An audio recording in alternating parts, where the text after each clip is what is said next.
Di bagian utara kota Bandung, ada sebuah tempat yang sudah menjadi ikon wisata kota Bandung, Tebing Keraton. Tebing Keraton ini berada di area Hutan Raya Juanda, Bandung, atau lebih dikenal oleh kita dengan nama Dago Atas. Tebing Keraton ini menyuguhkan pemandangan yang mengagumkan sekaligus mengerikan. Ya, karena kita benar-benar berada di ujung tebing. Dan juga Tebing Keraton ini merupakan bagian dari Sesar Lembang, salah satu sesar paling aktif di Jawa Barat. Ini, ya, Tebing Keraton.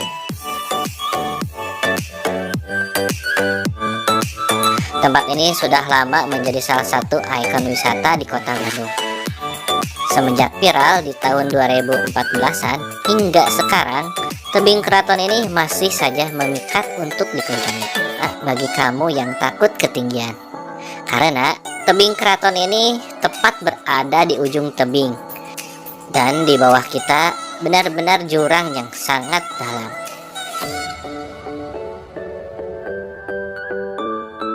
Dan juga tebing ini adalah rangkaian panjang dari Sesar Lembang, salah satu sesar yang paling aktif di Jawa Barat.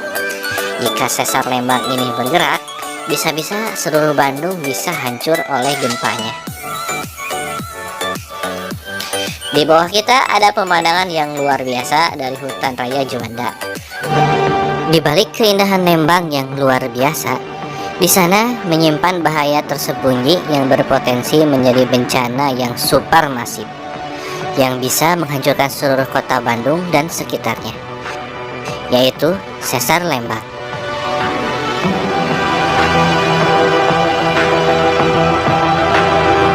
Sesar Lembang ini adalah salah satu sesar paling aktif di Jawa Barat.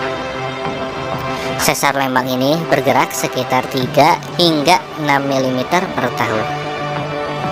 Menurut BMKG, Sesar Lembang ini bisa menyebabkan gempa dengan kekuatan 6,8 hingga 7 skala Richter.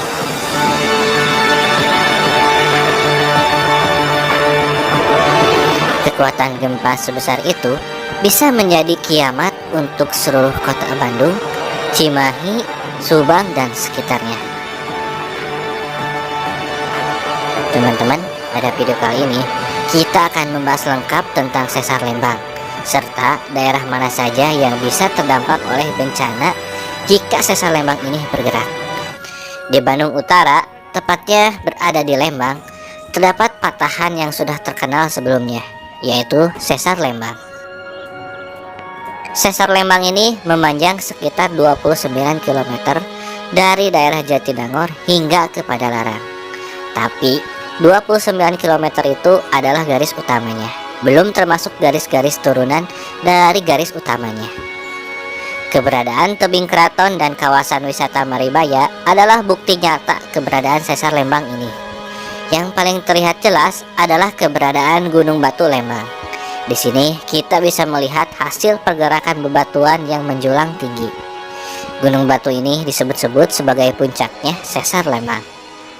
Sesar Lembang ini tercatat aktif dengan pergerakan sekitar 3 sampai 6 mm per tahun. Dan selama ratusan ribu tahun, pergerakan di sepanjang Sesar Lembang ini telah berubah menjadi gunung-gunung, lembah-lembah, dan bukit-bukit yang indah. Yang harus jadi perhatian, di beberapa titik Sesar Lembang ini merupakan objek wisata unggulan kota Bandung. Sebut saja Tebing Keraton, Air Panas Maribaya, The Lodge Maribaya, Taman Hutan Juanda, dan yang paling baru, Noah Park yang berada dekat dengan Gunung Batu di Lembang. Bahkan, objek vital seperti Observatorium Bosca tepat berada di atas Sesar Lembang ini. Ada berbagai hipotesa tentang pembentukan Sesar Lembang ini, tapi yang paling dipercayai yaitu terbentuknya Sesar Lembang ini bersamaan dengan letusan Gunung Sunda sekitar 105.000 tahun yang lalu. Gunung Sunda ini merupakan gunung api purba yang merupakan cikal bakal Gunung Tangkuban Perahu sekarang. Awalnya, Sesar Lembang ini diidentifikasi memiliki panjang sekitar 22 km. Tapi ternyata berdasarkan penelitian lebih lanjut dengan peralatan yang lebih canggih, Sesar ini ternyata lebih panjang lagi, memiliki panjang sekitar 29 km, membentang dari daerah Padalarang, kemudian melewati Ngamprah, Cihideng, Lembang, dan Bukit Batu Lonceng di daerah Cimenyang. Sedangkan di timur melewati Desa Cipanjalu, Kecamatan Cilengkrang, hingga Kabupaten Bandung. Kita bisa dengan jelas melihat sesar ini dari Google Map. Atau kita bisa langsung menelusuri sesar Lembang ini dengan menelusuri sepanjang Jalan Maribaya hingga ke Gunung Manglayang. Dengan cakupan yang sangat luas ini, wajar saja jika potensi bencana sesar Lembang ini bisa menjadi kiamat untuk wilayah Bandung Raya dan sekitarnya. Selama ini, sesar Lembang juga sudah menunjukkan kekuatannya. Gempa Lembang pada tahun 2011 adalah hasil pergerakan dari sesar Lembang, walaupun pada saat itu kekuatannya hanya sekitar 3 skala Richter. Menurut BMKG, sesar Lembang ini berpotensi menyebabkan bencana gempa dengan kekuatan 6,8 hingga 7 skala Richter. Bisa kita bayangkan, gempa dengan kekuatan sebesar itu bisa mengguncang seluruh Bandung, Cimahi, Subang, serta beberapa wilayah Sumedang.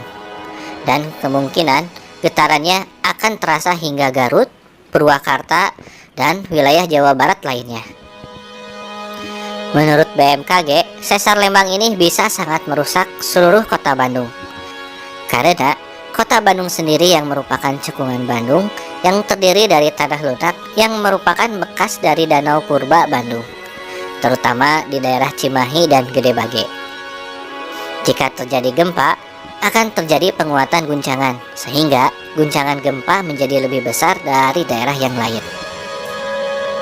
Gempa yang diakibatkan sesar Lembang ini akan sangat merusak, karena bisa terjadi di permukaan yang dangkal, bukan di kedalaman tanah, di mana seluruh energi kinetik dari pergerakan tanah akan terasa langsung di permukaan dan merusak semua yang ada di atasnya. Bisa kita bayangkan, gempa Cianjur yang berkekuatan 5,6 bisa sangat merusak dan getarannya terasa hingga radius ratusan kilometer. Guncangannya terasa sangat kencang, maka bisa kita bayangkan dengan gempa 7 skala Richter di sesar Lembang ini akan sehebat apa.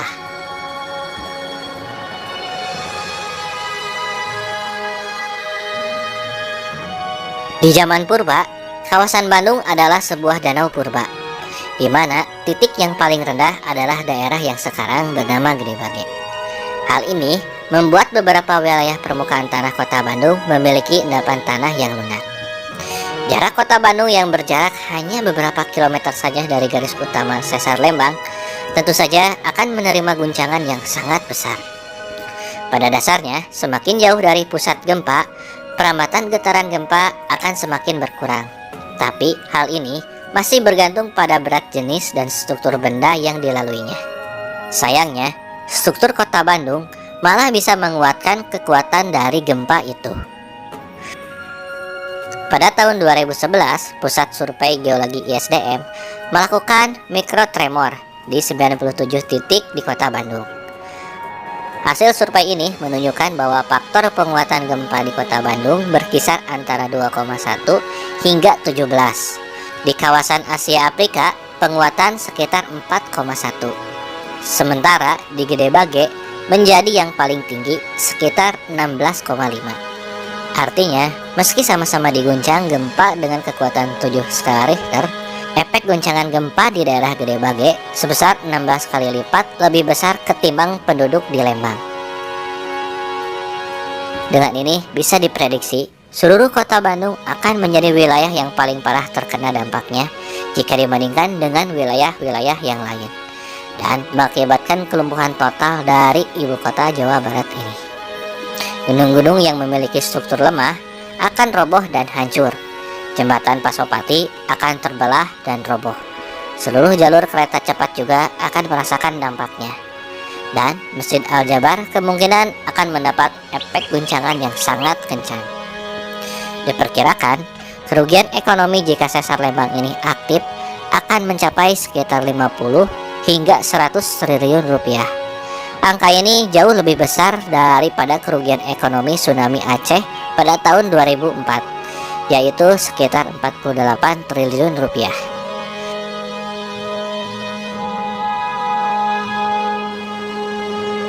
Bandung Utara adalah wilayah yang dilewati oleh garis nadi sesar Lembang ini.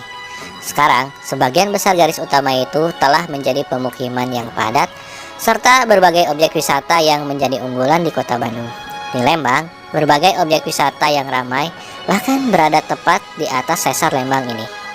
Selain menghancurkan, gempa Lembang juga berpotensi menyebabkan longsor di daerah Dago Atas, Pasirwangi, hingga ke Cisurupan. Kebakaran besar akan terjadi dan merembet ke kawasan padat penduduk seperti Cicadas, Coblong, atau Taman Sari.